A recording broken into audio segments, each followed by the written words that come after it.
কুমিল্লার দেবিদ্বারের এক উঠান বৈঠক ঘিরে জাতীয় রাজনীতির তৈরি হয়েছে নতুন আলোচনা। সেখানে জাতীয় নাগরিক পার্টির দক্ষিণাঞ্চলের মুখ্য সংগঠক হাসনাত আবদুল্লাহ স্পষ্ট করে বলেন, নির্বাচনের সময়সীমা নিয়ে তাদের কোনো আপত্তি নেই, চাইলে আগামীকালও ভোট দেওয়া যেতে পারে, কিন্তু তার শর্ত একটাই, একটি নতুন সংবিধান। তার দাবি, জনগণের রক্তে ভেজা এদেশের মুখের আশ্বাস নয়, লিখিত ভিত্তি হতে হবে পরিবর্তনের নিশ্চয়তা। অন্তর্বর্তী সরকারের প্রধান উপদেষ্টা ড মোহাম্মদ ইউনূসকে উদ্দেশ্য করে হাসনাত বলেন, খেলার নিয়ম পাল্টাতে হবে, আইনি ভিত্তি দিতে হবে, শুধুমাত্র প্রহরী বদল নয়, দরজাও ঠিক করতে হবে। তিনি অভিযোগ করেন, উপদেষ্টাদের অনেকেই দুর্নীতি ও অনিয়মে জড়িয়ে পড়েছেন।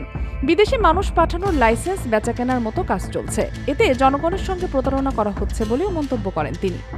হাসনাত স্মরণ করিয়ে দেন জুলাই মাসের ছাত্র আন্দোলনের শহীদদের কথা এবং আবু সাইদ হত্যার ঘটনাকে, যা তার মতে জাতির জন্য সতর্কবার্তা।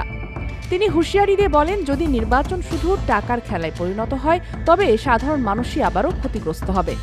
জনগণের ভোটাধিকার সুরক্ষায় লিখিত প্রতিশ্রুতি ছাড়া আর কোনো পথ খোলা নেই।